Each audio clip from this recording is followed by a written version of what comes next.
नमस्कार। आज हम आयकर आगणन वित्तीय वर्ष 2022-23 को भरना सीखेंगे। यह आयकर आगणन हम 3 स्थितियों में भरेंगे। पहला, हम स्लैब 2 का सिलेक्शन करते हुए भरेंगे। दूसरी कंडीशन में हम 80C और अन्य बचत को दिखाते हुए हम अपने आयकर आगणन को भरेंगे। तीसरी कंडीशन में अगर कोई भी बचत हमारी न हो तो हम अपने आयकर आगणन को कैसे भरेंगे। आइए हम वीडियो को शुरू करते हैं। Please subscribe Teacher's Hut and press the bell icon for more updates. यह हमारा आयकर आगणन प्रपत्र है जिसमें हमारी कुल आमदनी 7,12,742 है।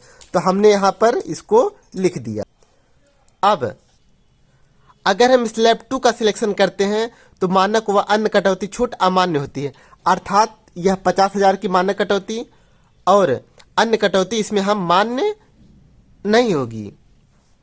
जैसा कि कुल आय हमारा 7 लाख के ऊपर है तो हम इसको 7 लाख में डिवाइड करेंगे तो हमारा यह भी कॉलम होगा, यह भी कॉलम होगा और यह 5 लाख से 7.5 लाख के बीच में, अर्थात हम इस 7 लाख प्लस को हम इन 3 कॉलमों में बांटेंगे। कुल आमदनी हमारी 7 लाख प्लस है तो 2.5 लाख तक हमको 0% का टैक्स देना होगा। फिर उसके बाद 5 लाख तक हमको 5% का टैक्स देना है, अर्थात अगर इसमें हम 2.5 लाख रुपए और जोड़ देते हैं तो कुल हमको 5 लाख रुपए प्राप्त हो जाएगा। मतलब 2.5 लाख तक 0 और इस 2.5 लाख का 5% ही टैक्स हमको देना होगा। फिर जितनी राशि हमारी बचेगी वह हमारी तीसरी कंडीशन में आ जाएगी जिसका टैक्स हमको 10% हिसाब से कैलकुलेट करना होगा। स्लैब को भरते हैं। 2.5 लाख तक 0 हो गया। अब 2.5 लाख से 5 लाख तक के बीच, अर्थात इसमें 2.5 लाख रुपए और हम प्लस करेंगे तो उसका 5%, मतलब कि 2.5 लाख का 5%, 12,500 रुपए। तो 5% हो गया 12,500 रुपए। अब 7,12,742 में से 5 लाख रुपए हमारा निकल गया तो कुल कितना रुपया हमारे पास बचा। तो हमारा कुल बचा 2,12,742 रुपए। तो यह हमारा 7.5 लाख के अंदर तक का जितना भी टैक्स होगा उस पर हमको 10% देना होगा और 7,12,000 हमारा 7.5 लाख रुपए से कम है, इसलिए हमको इसी के अंदर डिवाइडेड करना है। अगर यह कुल आय हमारा 7.5 लाख से अधिक का होता तो 7.5 लाख घटाने के बाद जितना बचता उसका हम 15% के हिसाब से टैक्स यहाँ पर भरते। आइए इसका हम 10% टैक्स निकाल लेते हैं। 21,274 रुपए। कुल आयकर का योग, इन दोनों का योग हम यहाँ पर लिख लेंगे। कुल योग हमारा आया 33,774 रुपए। अगर हमारी आय 5 लाख से कम होती 12,500 रुपए की छूट और हो जाती, लेकिन हमारी आय जो है 7 लाख के ऊपर की है तो हमको यह छूट नहीं मिलेगी। अब 4% इस कुल आयकर का टैक्स हमको देना होगा स्वास्थ्य एवं शिक्षा उपकर के रूप में, तो इसका हम 4% और निकाल लेते हैं। 1,350 रुपये आ गया। 96 पैसे, तो इस 96 पैसे को हम राउंड फिगर में 1 रुपये ले लेंगे। 1,351 रुपये लिखेंगे हम। अब कुल दे आयकर, इसको और इसको हम जोड़ते हुए यहाँ लिख 35,125 रुपये। प्रीमियम कटौती हमारी 0 है तो इसमें हम कुछ भी नहीं घटाएंगे, तो कुल दे आयकर हमारा हो गया 35,125 रुपये। तो यह थी हमारी पहली कंडीशन। अब हम दूसरे कंडीशन के हिसाब से भरेंगे जिसमें हम 80C और अन्य बचत को दिखाते हुए हम अपने आयकर प्रपत्र को भरेंगे। ये रहा हमारा आयकर जिसमें कुल आमदनी हमारी 7,12,742 रुपये है। मानक कटौती हमारी 50,000 रुपये है।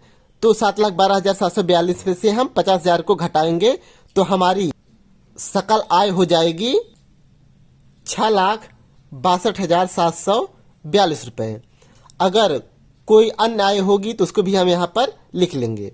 कितनी छूट मिलेगी उन विवरणों को हम यहाँ पर भर लेते हैं। जीपीएफ हमारी कंडीशन में नहीं कटता है, एलआईसी हमारी कंडीशन में नहीं कट रही है, ट्यूशन फीस नहीं कट रही है, एनएससी भी हमारी कोई नहीं है, 5 ईयर एफडीआर भी नहीं है, लेकिन पीपीएफ हमारी कंडीशन में है। मान लीजिए पीपीएफ हमारा 1,50,000 रुपये है, हाउसिंग लोन नहीं है, सुकन्या नहीं है, जीआईएस हम देखेंगे, जीआईएस हमारा 522 रुपये है, तो जीआईएस को भी हम भर देते हैं 522 रुपये। और एनपीएस ये देखिए हमारा 68,972 रुपये है, तो इसको हम यहाँ पर भर देते हैं। अब इन सभी का योग हम यहाँ पर कर लेते हैं। कुल योग हमारा आ गया 2,19,494 रुपये। अब इसमें हमको थोड़ी सी समझने वाली बात है। जैसा कि हम सभी जानते हैं 80C के अंतर्गत हम 1,50,000 से ज़्यादा की बचत नहीं दिखा सकते हैं, लेकिन अगर किसी का एनपीएस कट रहा है तो उसकी कुल बचत हम 2 लाख रुपए तक दिखा सकते हैं। मान लीजिए अगर हमारा 80C 1,40,000 रुपये है और एनपीएस जो है हमारा 60,000 रुपये है, तब हम कितने की बचत को दिखाएंगे? जो इसमें से 10,000 रुपये घट रहा है तो हम इसमें से 10,000 रुपये ऐड कर देंगे, तो ये हमारा हो जाएगा 1,50,000 रुपये और एनपीएस हमारा 50,000 का,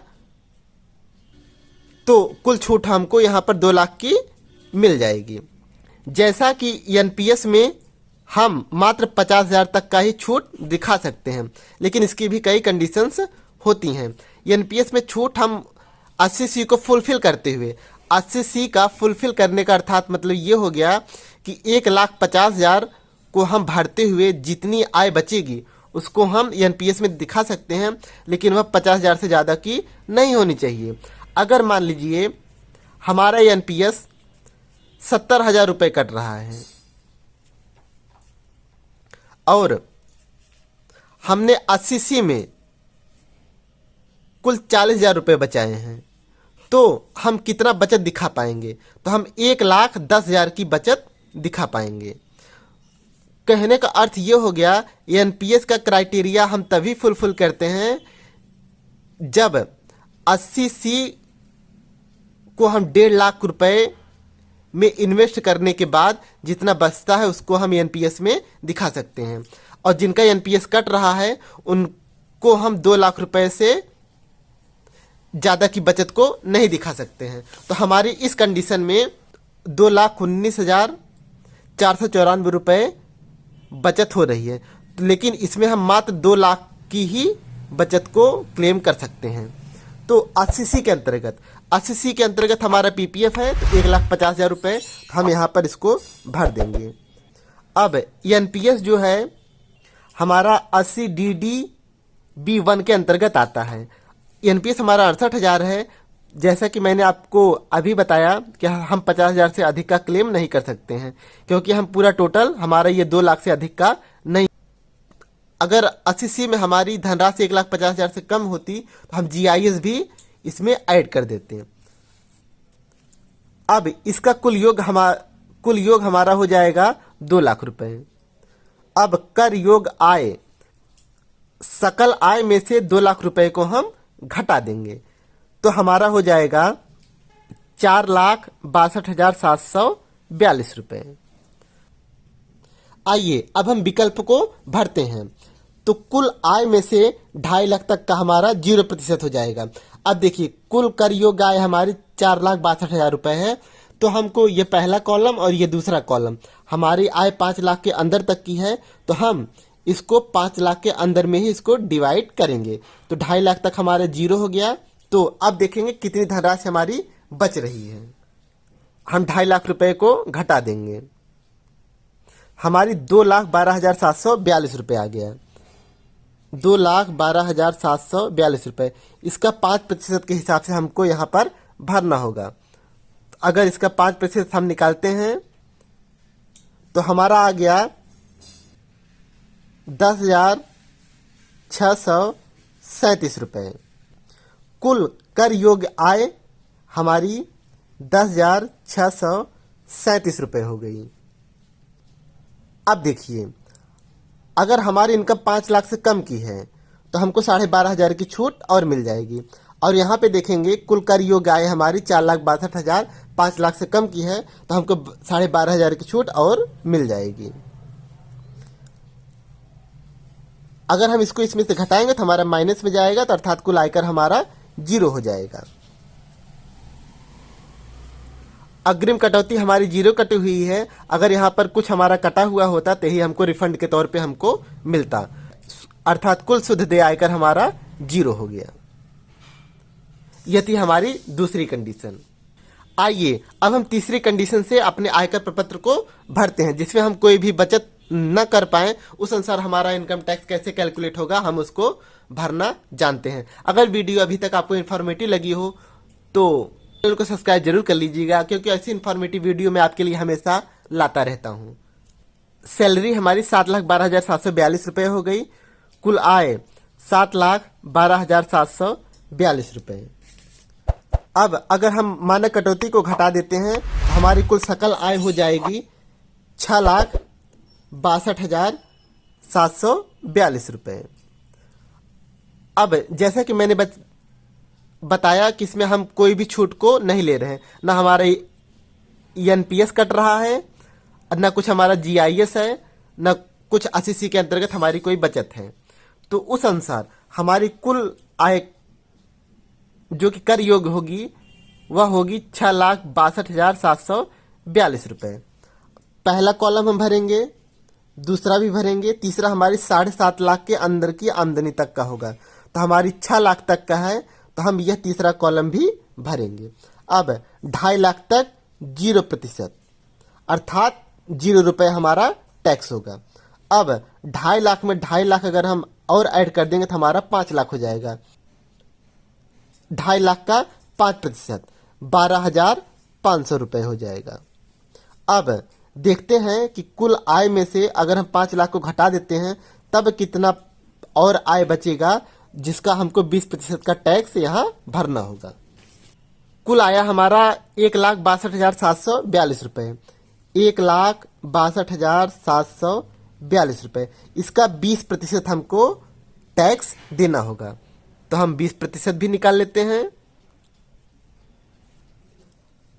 हमारा हो गया 32,548 रुपये। अगर यही आय हमारी 7.5 लाख से ऊपर का होती तो हम कॉलम 4 को भी फुलफिल करते। अब कुल आयकर हमारा हो गया, इसको जोड़ देंगे 45,048 रुपये। 12,500 की छूट हमको नहीं मिलेगी, क्योंकि कुल कर योग्य हमारी आय 6 लाख प्लस है। छूट हमको तभी मिलती जब हमारी आय 5 लाख से कम की होती। कुल आयकर हमारा हो जाएगा 45,048 रुपये। अब इसका 4% टैक्स हमको और देना होगा स्वास्थ्य एवं शिक्षा उपकर के स्वरूप में। हमारा आ गया 1,801 रुपये 92 पैसे, जिसको राउंड फिगर में हम लिखेंगे 1,802 रुपये। कुल देय आयकर हो गया 1,802 रुपये। ये धारा हमारी मान्य यहाँ नहीं होगी। अग्रिम कटौती हमारी 0 है। अगर मान लीजिए अग्रिम कटौती हमारी 512 रुपये होती तो हम इसमें से इसको घटा देते तो कुल शुद्ध देय आयकर हमारा उतना हो जाता। लेकिन हमारे यहाँ अग्रिम कटौती 0 है, तो अगर हम इसमें से 0 घटाएंगे तो कोई फर्क नहीं पड़ेगा। तो कुल देय आयकर हमारा हो जाएगा 1,802 रुपये। यह थी आयकर प्रपत्र भरने की एक छोटी सी वीडियो। आप चैनल को सब्सक्राइब करना बिल्कुल मत भूलिएगा, क्योंकि आईटीआर भी भरना हम बताते हैं। और अगर आप हमारे प्लेलिस्ट को चेक करेंगे तो आईटीआर भी भरना हमने पिछले साल बताया था। आगे आने वाले समय में भी हम समय समय अनुसार आपको इनकम टैक्स संबंधी सारी इन्फॉर्मेशन आपको देते रहेंगे और आईटीआर भी भरना बताएंगे। बेसिक शिक्षा संबंधी हर खबर के लिए बने रहे हमारे इस चैनल पर, और चैनल को सब्सक्राइब करना बिल्कुल मत भूलिएगा। फिर मिलेंगे किसी एक नई वीडियो में, तब तक अपना और अपनों का ख्याल रखिए।